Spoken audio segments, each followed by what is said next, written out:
नमस्कार दोस्तों, कहानी में नए आए हो ना, चैनल को सब्सक्राइब कर देना, वीडियो को लाइक कर देना। कहानी मैं सुनाता हूँ।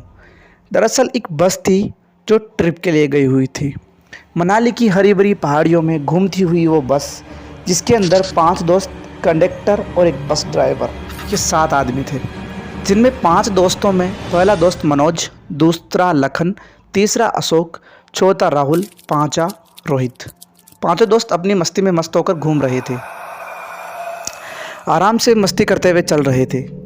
तभी रोहित ने कहा, एक काम करता हूँ यार, तुम बातें करो, मैं थोड़ी देर सो जाता हूँ। तभी लखन ने कहा, अरे तू आज भी सोने आया है क्या? फिर अशोक ने कहा, अरे कोई बात नहीं, सो जा भाई, तू सो जा। तो वो सो गया। थोड़ी देर में एकदम से बस बहुत ज़्यादा संतुलन बिगड़ा और एक पेड़ के जाकर टकरा गई। जब सभी को पता चला तो उन्होंने पूछा कि ड्राइवर साहब हुआ क्या है? तो ड्राइवर ने कहा, एकदम से एक लड़की मेरे बस के सामने आ गई और गाड़ी स्पीड में थी, इसलिए उसको बचाने के चक्कर में मैंने अपनी गाड़ी का संतुलन बिगाड़ दिया। तो उसके बाद ड्राइवर ने कहा, आप सब ठीक हो ना? सबने कहा हम ठीक है। उसके बाद उन्होंने कहा कि उस लड़की को देखते ही कहीं उसको चोट तो ना लगी। तो बस में उतर कर देखते हैं तो वो लड़की आसपास कहीं भी दिखाई नहीं देती है। तभी ड्राइवर ने कहा, अब आपको 2-3 घंटे वेट करना पड़ेगा, क्योंकि बस पेड़ के अंदर जाकर ठुक चुकी है, इसको सही करने में 2-3 घंटे तो लगेंगे।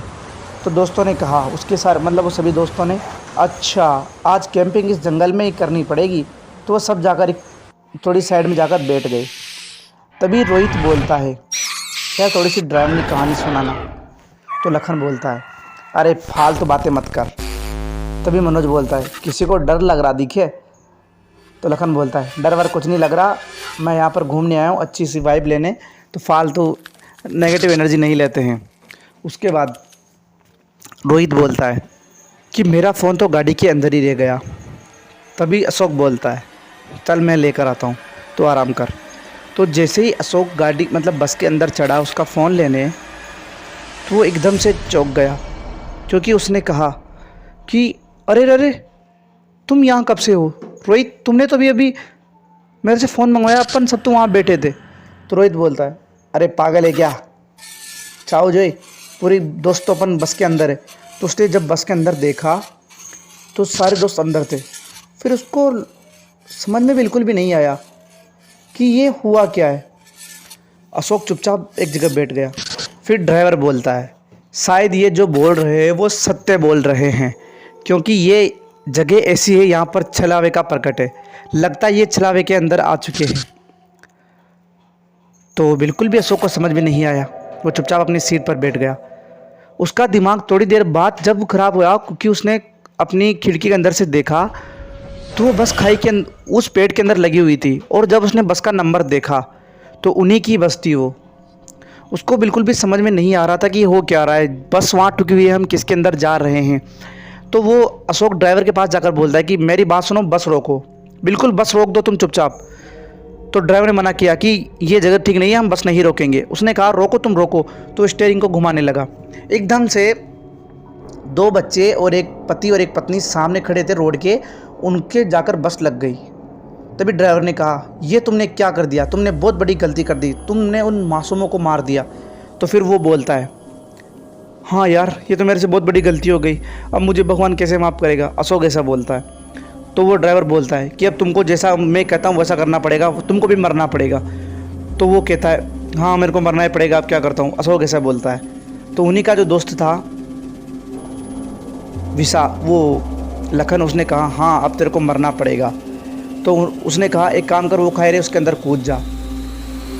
तभी जाकर बस से उतरता है और उस खाई के पास जाकर कूदने लगता है, और एकदम से पीछे से आवाज़ आती है, अरे पागल हो रहा है क्या? क्या कर रहा है तू?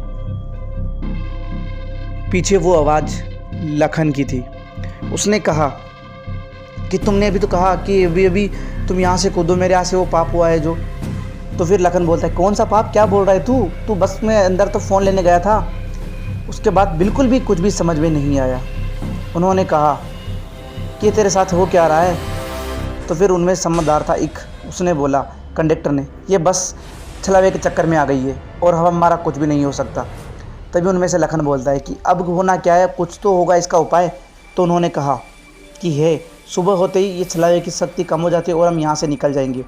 तो कंडक्टर ने कहा तुम एक काम करो, जल्दी से जल्दी इसके अंदर बैठो, बस के अंदर। तो सभी बस के अंदर चले जाते हैं।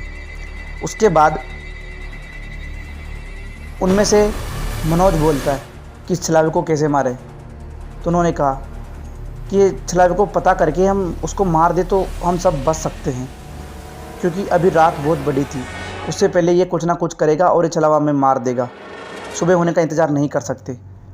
तो फिर कंडक्टर ने कहा कि हम पता करके हम उसको मार दे अगर, तो वो छलावा ही मर जाएगा। तो फिर उससे पूछा कंडक्टर से कि हमें कैसा पता लगेगा। तो फिर उन्होंने कहा कि जिसके अंदर सबसे पहले गया उसी के अंदर होगा। तो वो अशोक के अंदर था। तो उन्होंने कहा नहीं, हम अशोक को नहीं मार सकते। तो उन्होंने कहा नहीं, मारना पड़ेगा, अगर नहीं मारा तो हम सभी मारे जाएंगे। तो उन्होंने अशोक को पकड़ा और उसको मार दिया, परंतु अभी भी तक भी वो छलावा मरा नहीं था। फालतू से अशोक की जान चली गई। तो उन्होंने कहा अब क्या करें। तो उन चारों दोस्तों ने अब कहा कि इस कंडक्टर भी बाहर गया था, शायद इसके अंदर छलावा हो। तो उन्होंने बेरहमी से बस ड्राइवर को और कंडक्टर को भी मार दिया, परंतु अभी तक छलावा मरा नहीं था। अब सभी को लग रहा था कि ये छलावा मनोज के अंदर है, क्योंकि मनोज इनको इतनी देर से गाइड कर रहा था। तो मनोज को पकड़ लिया लखन ने और रोहित ने, और उससे बोलता है वो राहुल से कि एक काम कर, इसके ऊपर हथियार, जल्दी से इसके ऊपर हथौड़ा मार ताकि ये मर सके। तो राहुल ने एकदम से हथौड़ा लखन के ऊपर मार दिया और उसके अंदर खून निकलने लगा। खून निकलने के बाद जैसे उनको पता चला कि इसका चेहरा काला काला होकर एकदम से धुएं बदल गया और बोल रहा है कि तुम मुझे नहीं मार सकते, मैं फिर आऊँगा तुमसे बदला लेने। ऐसा बोलकर वो चले गए। वो छलावा चला गया। उसके बाद जो होता है वो